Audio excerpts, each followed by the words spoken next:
સુરતમાં મોટું cocaine syndicate પર્દાફાશ, ક્રાઇમ બ્રાન્ચની મોટી કાર્યવાહી। નાઇજીરિયન મહિલા કાલી કોકેન નેટવર્કની મુખ્ય સૂત્રધાર। બે યુવકો મિતેશ પાંડે અને ચેતન પરમાર પોલીસની જાળમાં।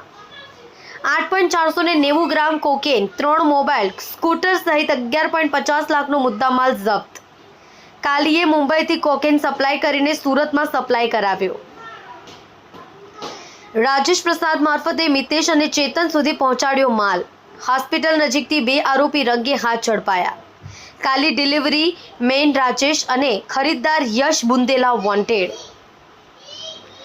એનડીપીએસ એક્ટ હેઠળ ગુનો નોંધાઈ વધુ તપાસ શરૂ। ક્રાઇમ બ્રાન્ચ હવે મુંબઈથી સુરત સુધીના નેટવર્કના કડી શોધી રહી છે। કલ્પેશ રાણા સાથે જોતા રહો ન્યૂઝ 9 ગુજરાતી।